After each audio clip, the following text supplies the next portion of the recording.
दो लोगों में बेट लगती है। इस बेट की वजह से एक आदमी को एक विडो के साथ सोना है। जैसे आगे के इवेंट होते हैं तो चीज़ें कॉम्प्लिकेटेड होती जाती है। आगे क्या होता है कि आज की मूवी डेंजरस लियाजन में हम देखेंगे। वीडियो स्टार्ट करने से पहले मैं आप सबसे रिक्वेस्ट करना चाहता हूँ, अगर आपको वीडियो अच्छा लगता है तो प्लीज़ इस वीडियो को लाइक कर दीजिएगा, कमेंट भी कर दीजिए, जिससे चैनल को बहुत सपोर्ट मिलता है।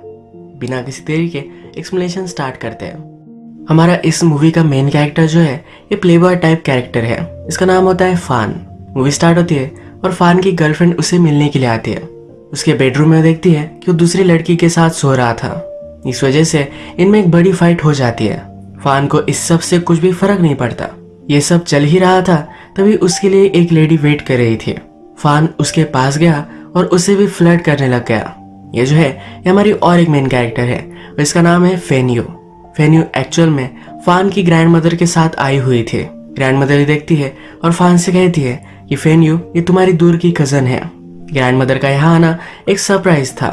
फान की गर्लफ्रेंड का उसके साथ क्यों झगड़ा हुआ है ये सब फेन्यू यहाँ नोटिस कर सकती है। इसके बाद हमारी और एक मेन कैरेक्टर हम देखते हैं जिसका नाम है जियो। जियो एक बिजनेस वूमन है और अच्छी पब्लिक फिगर भी।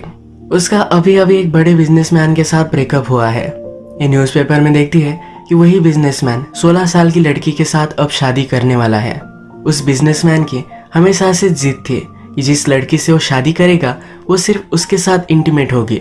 ये जो हमारा मूवी का टाइम पीरियड है ये 1931 का है। इसके बाद हम एक बड़ा सा चैरिटी इवेंट देख सकते हैं। इसमें ग्रैंडमा, फेन्यू और फान ये तीनों आए हुए हैं। फान का एक खुद का होटल है। ये इवेंट ऑर्गेनाइज करने वाली जियो है। इस पार्टी में दोनों मिलते हैं और फान को अच्छा लगता है कि जियो का ब्रेकअप हो चुका है क्योंकि हमेशा से वो उसे लाइक करता था। इसी पार्टी में हम देख सकते हैं कि जियो का एक्स बॉयफ्रेंड जिस लड़की के साथ शादी करने वाला है वो लड़की और उसकी मदर आई हुई है। उस लड़की की मदर जियो को बहुत ही अच्छी तरीके से जानती है। लड़की का नाम बेबे है और वो भी हमारी एक इम्पोर्टेंट कैरेक्टर है। फान बेबे से हाथ मिलाने की कोशिश करता है पर उसकी मदर उसे रोक लेती है क्योंकि उसे पता है कि फान एक प्ले बॉय है। इनके जाने के बाद जियो फान से बात करती है, कहती है मेरे पास तुम्हारे लिए एक काम है। वो एक्चुअल में उसके एक्स बॉयफ्रेंड से बदला लेना चाहती है। उसका एक्स बॉयफ्रेंड बेबाय से इसलिए शादी करना चाहता है क्योंकि वो बहुत ही यंग है और किसी के साथ भी इंटीमेट नहीं हुई है। अब जियो फान से कहती है कि तुम बेबाय के साथ इंटीमेट हो जाओ। इससे वो अपने एक्स बॉयफ्रेंड से बहुत ही अच्छी तरीके से बदला ले सकती है और उसके एक्स बॉयफ्रेंड की बहुत सारी बदनामी भी होगी। फान जियो से कहता है कि तुम्हारा एक्स बॉयफ्रेंड बहुत ही डेंजरस है, पर ये मानने नहीं वाली है। फान इस पर जरा सोचता है पर फिर मना कर देता है। कहता है मेरे पास और एक प्रोजेक्ट है। एक्चुअल में अब वे फेन्यू के साथ इंटीमेट होना चाहता है। फेन्यू के हस्बैंड की ऑलरेडी डेथ हो चुकी है। उसके बाद फेन्यू ने डिसाइड किया है कि वो किसी के साथ भी शादी नहीं करेगी। फान को एक चैलेंज लगता है और उसके साथ वो इंटीमेट होना चाहता है। फेन्यू दिल की बहुत अच्छी होती है। इस चैरिटी में भी उसके हस्बैंड ने उसे एक एक्सपेंसिव नेकलेस दिया था जो डोनेट कर डालती है। होटल के बाहर कुछ भूखे बच्चे उसने देखे थे, उन्हें जाकर खाना देकर आती है। ये जब सब जियो देखती है तो फान का कहना उसे इम्पॉसिबल लगता है। इन दोनों में फिर बेट लगती है। फान कहता है कि उसके साथ मैं इंटीमेट होकर रहूंगा। अगर मैंने कर कर दिखाया तो तुम हमेशा के लिए मेरी बन जाना। अगर फान हार गया तो जियो उससे एक बड़ी लैंड मांगती है। इस पर वो पोर्ट बनाने वाली है। इनके गेम्स अब स्टार्ट हो चुके हैं। इसके बाद फान हमेशा फेन्यू पर नजर रखने लगता है। जब भी फान रूम में आता है तो फेन्यू वहां से चली जाती है, उसे पूरी तरीके से इग्नोर करती है। फान एक दिन उसे रोक लेता है और पूछता है कि तुम मुझे इतना इग्नोर क्यों करती हो? क्या तुम भी लोगों के बातों में आ गए? फान के कैरेक्टर को लेकर लोग बातें करते हैं तो फेन्यू से पूछता है क्या तुम भी लोगों के बातों में आ गए? फेन्यू कहती है कि मैं किसी भी गॉसिप पर बिलीव नहीं करती, जो मेरे खुद की आंखों से देखती हो उसी पर बिलीव करती हो। यानी कि जब वो फर्स्ट टाइम मिले थे तो फान की गर्लफ्रेंड और एक लड़की के साथ उसका झगड़ा चल रहा था। इसी बारे में वो बात कर रही थी। नेक्स्ट सीन में हम देख सकते हैं कि बेबे को उसकी मदर ने घर में ही पेंटिंग क्लास लगवाए हुए है। उसे पेंटिंग एक स्टूडेंट सिखाता है जिसका नाम है वेंजो। वेंजो हमारा और एक इम्पोर्टेंट कैरेक्टर है। बेबे और वेंजो एक दूसरे से प्यार करते हैं। बेबे की मदर का ध्यान नहीं था, तब एक दूसरे से फ्लर्ट कर रहे थे, तभी वहां जियो आ गई। जियो इन दोनों की रिलेशनशिप में अपनी एक अपॉर्चुनिटी देखती है। वेंजो जब यहाँ से जा रहा था तो उसका नाम और वो किस कॉलेज में है ये सब पूछ लेती है, यानी कि बाद में वो उसे कांटेक्ट कर पाए। एक दिन फेन्यू के रूम के लाइट्स काम नहीं कर रहे थे। फान उसके पास गया, उसे पूछता है कि क्या हुआ। वो कहता है मैं तुम्हें हेल्प कर सकता हूँ, पर शायद तुम्हें वो भी गलत लगेगा। वो यहाँ से जा रहा था पर जाते जाते कहता है कि इस घर में हमेशा मेरी मदर का भूत मुझे दिखता रहता है। फेन्यू इस पर डर जाती है, उसे लाइट लगाने के लिए कहती है। फान जब लाइट लगा रहा था तो फेन्यू के हाथ में एक लैम्प था। वो लैम्प लेकर वो उसे ऊपर चढ़ने के लिए कहता है। वो गिरे ना इसलिए उसे जोर से पकड़ लेता है। लाइट जब वो लगा देता है उसके बाद हमें पता चलता है ये सब फान का ही प्लान था। उसने जानबूझकर फेन्यू के रूम से लाइट निकाले हुए थे। नेक्स्ट सीन में हम देख सकते हैं कि फान जियो से मिलने के लिए आया हुआ था। उसे कहता है तुम बहुत ही कनिंग वुमन हो। जियो बोलती है कि मैं 20 ईयर्स की थी तभी विडो बन चुकी थी। अगर मुझे इस वर्ल्ड में जीना था तो मुझे आदमियों को मैनिपुलेट करना आना चाहिए था, इसलिए इस तरह से वो सबको मैनिपुलेट करती है। इसके बाद नेक्स्ट सीन में हम देखते हैं कि बाय बाय अपने वेडिंग ड्रेस ट्राई कर रही थी। यहाँ पर जियो और वेंजू भी था। जियो वेंजू से कहती है कि जरा फील नहीं आ रहा, तुम भी क्रूम का ड्रेस पहन लो और बाय बाय के साइड में खड़े हो जाओ। इसे कैसी लग रही है ये हमें आइडिया आ जाएगा। वेंजू बाय बाय से बहुत प्यार करता है और वो किसी और से शादी करेगी ये वो इमेजिन नहीं कर पाता। वो रोने लग गया और वहां से चला गया। इसके बाद बाय बाय से जियो अकेले में मिलती है। उसे कहती है कि मुझे पता है कि तुम एक दूसरे से बहुत प्यार करते हो। बाय बाय कहती है पर यह पॉसिबल नहीं है, मदर ये कभी भी होने नहीं देगी। जियो बाय बाय से पूछती है क्या तुम चाहती हो कि वेंजू एक बड़ा आर्टिस्ट बने। बाय बाय उसके लिए अच्छा ही चाहती है तो हाँ कहती है। जियो कहती है कि तुम्हें फिर उसके लिए मॉडल करना पड़ेगा। कोई भी आर्टिस्ट न्यूड पेंट कर कर ही बड़ा आर्टिस्ट बनता है। यहाँ पर वो अपने एक्स बॉयफ्रेंड से बदला लेने के लिए वेंजू और बाय बाय में रिलेशनशिप बनाना चाहती है। इसके बाद हम देख सकते हैं कि जियो बाय बाय और उसकी मदर के साथ एक बड़ा सा ओपेरा देखने के लिए आई हुई थी। बाय बाय नाटक करती है कि उसका पेट दुखने लग गया है। उसकी मदर ओपेरा छोड़कर कहीं भी नहीं जाती तो जियो फिर बाय बाय को एक रूम में लेकर आती है। वहां पर वेंजू बाय बाय का वेट कर रहा था। वेंजू से मिलने के बाद बाय बाय न्यूड हो जाती है। वेंजू एक्सपेक्ट नहीं कर रहा था, उसे ये सब गलत लगता है तो बाय बाय उसे समझाती है अगर तुम्हें अच्छा सा आर्टिस्ट बनना है तुम्हें मेरी न्यूड पेंट करना ही होगा। इसी ओपेरा में अपनी ग्रैंड मदर और फेन्यू को लेकर फान भी आया हुआ था। बाय बाय की मदर उसे डिस्टर्ब ना करे और उसे देखने के लिए ना जाए, इसके लिए जियो फान की भी हेल्प लेती है। थोड़ी देर में इस ओपेरा में अपने फ्रीडम के लिए लड़ने वाले कुछ लड़के कुछ हैंडआउट्स दे रहे थे। इसमें से एक फेन्यू के हस्बैंड का स्टूडेंट हुआ करता था और उसे पहचान लेती है। उस लड़के के पीछे पुलिस थे तो उसे छुपा रही थी। फान भी ये सब देखता है और उसे सपोर्ट करता है। फान खुद ये हैंडआउट्स ओपेरा में फेंक देता है। उसके बाद ये दोनों यहाँ से भाग जाते हैं।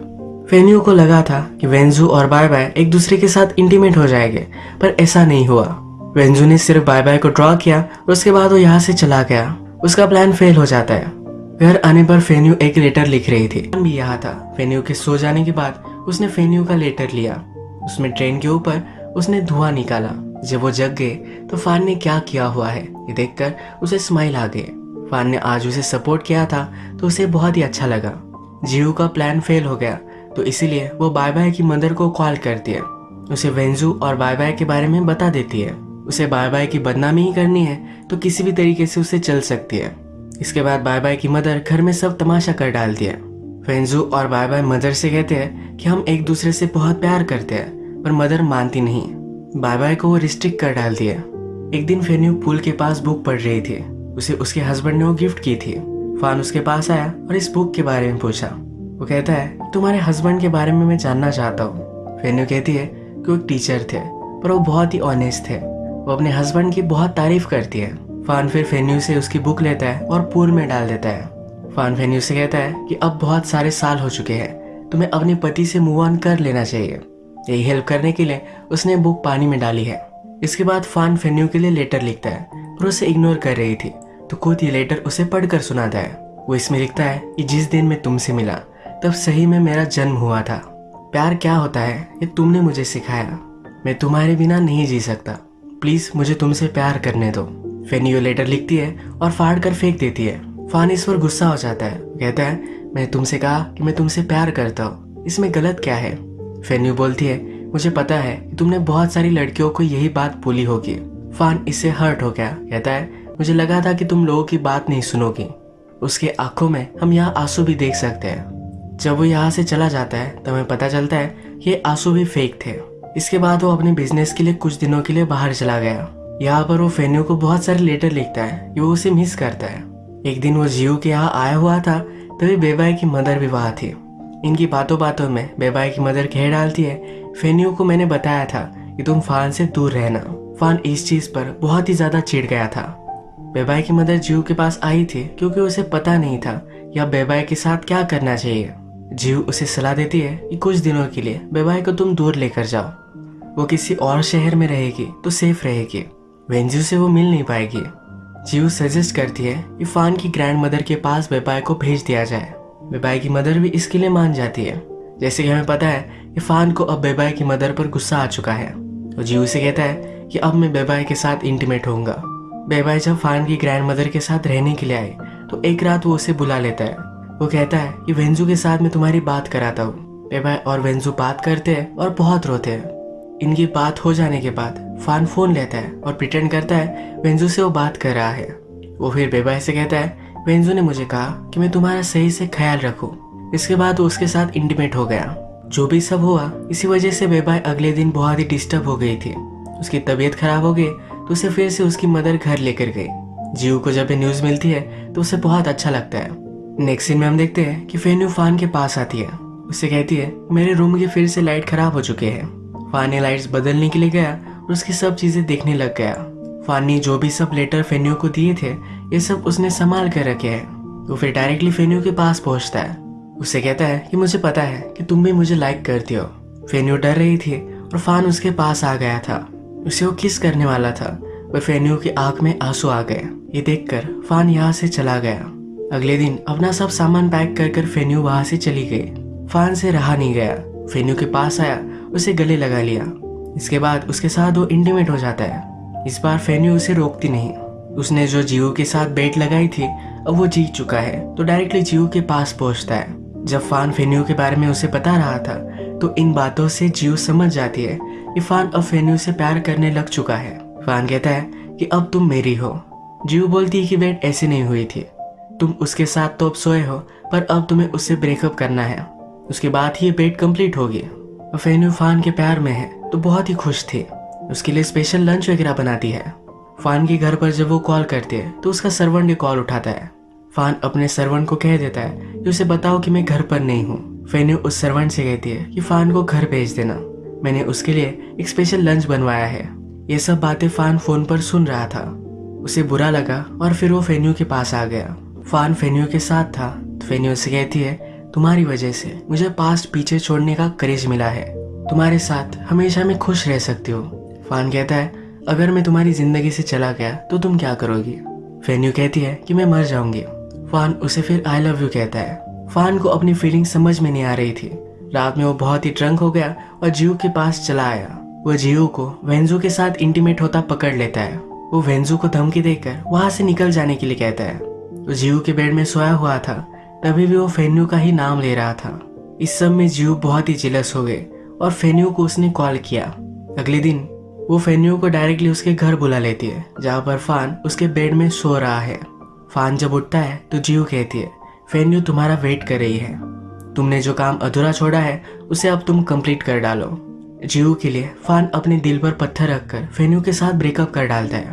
वो रो रही थी, कह रही थी कि मुझे बोल दो कि ये सब झूठ है। फान कहता है कि मैं हमेशा ऐसा ही करता हूँ, तुम कोई स्पेशल नहीं हो। फेन्यू जब वहां से चली जाती है तो फान जीव से कहता है, अब तुम मेरी हो। जीव कहती है कि तुम हार चुके हो, तुम फेन्यू से प्यार करते थे पर फिर भी तुमने उसे जाने दिया, तुम्हारी जीत कोई मायने नहीं रखती। फान जीव पर बहुत ही ज्यादा चिढ़ गया, कहता है तुम्हें मैं बर्बाद कर डालूंगा। जीव कहती कि देख लेंगे। जीव ने फिर वेंजाई को बता दिया कि फान बेबे के साथ इंटीमेट हुआ था। वांजाई अब उससे बदला लेना चाहता है। फान जो भी सब हुआ इस पर बहुत सोचता है। उसके बाद वो अपनी गलती रियलाइज करता है। वो फेन्यू के पास जा रहा था, रास्ते में प्रोटेस्ट चल रहा है तो गाड़ी से उतरकर भागते भागते फेन्यू के पास आ रहा था। तभी उसका रास्ता वेंजू रोक लेता है। उसके पास गन थी, इसे वो फान को शूट कर डालता है। फान इसी तरीके से जख्मी हालत में फेन्यू के पास पहुंचता है। फेन्यू अपना दरवाजा नहीं खोलती। उससे कहता है कि मैं तुम्हें देखना चाहता हूँ, क्या मैं तुम्हें लास्ट टाइम देख सकता हूँ। वो कुछ भी नहीं कहती। उससे कहता है कि मैं मर रहा हूँ। फेन्यू बहुत ही हर्ट है तो कहती है शायद तुम्हारे मरने के बाद ही सब सही होगा। फान कन्फेस करता है कि अब मुझे फाइनली पता चला है कि जब मैं तुम्हारे साथ था तो कितना खुश था। ये रियलाइज करने में मैंने बहुत ही देर कर दी। इसके बाद वहां से वो जा रहा था तो फेन्यू ने डोर ओपन किया। फान का ब्लड उसे दिखा। फान आगे चलकर गिर गया था तो उसके पास हो गई। वो रोने लग गई। फान उससे पूछता है कि क्या तुम्हें अभी भी लगता है कि मैं मर जाऊं? फेन्यू ना कहती है। फान उसके साथ था तो उसके बाहों में ही हैप्पीली उसकी डेथ हो गई। फेन्यू बहुत रोती है। फान ने जियू को एक ड्रेस गिफ्ट किया था। उसमें उसने नोट लिखी है कि तुम हमेशा मेरी ही रहोगी। फान पहले उससे प्यार करता था पर कभी भी उसने रियलाइज नहीं किया। जियू ये नोट देखकर बहुत रोती है। उसने जो भी सब किया इसके लिए उसका कुछ बिगड़ा नहीं, पर फिर भी वो अकेली रह चुकी है। इसके बाद मूवी में 1 साल बीत जाता है। हम फेन्यू को कुछ बच्चों को पढ़ाते हुए देख सकते हैं। ये वो बच्चे हैं जो एजुकेशन अफोर्ड नहीं कर पाते। जब वो ब्लैक बोर्ड पर ट्रेन का ड्राइंग बनाती है तो फेन्यू ने उसके लेटर में जिस तरह से धुआं निकाला था उसी तरह से ये भी निकालती है। फान के मर जाने के बाद भी वो हमेशा उसे प्यार करती रहेगी। इसी तरीके से ये मूवी एंड हो जाती है। फान ने बेबे के साथ जो किया था इसकी सजा उसे मिल गई। जियो भी हमेशा के लिए अकेली रह गई। फेन्यू के साथ बुरा हुआ पर फिर भी अपनी लाइफ के साथ अब वो मूव ऑन कर चुकी है। इसी तरीके से आज की वीडियो हम एंड करते हैं। अगर आपको वीडियो अच्छा लगा तो प्लीज़ इस वीडियो को लाइक कर दीजिएगा। बहुत सारी मूवीज़ लेकर आता रहता हूँ तो प्लीज़ इस चैनल को सब्सक्राइब कर दीजिए और बेल नोटिफिकेशन आइकन दबाना भी मत भूलिएगा। हम फिर से मिलेंगे और एक नई मूवी के साथ। तब तक के लिए थैंक यू और आप अपने आप का ख्याल रखिए।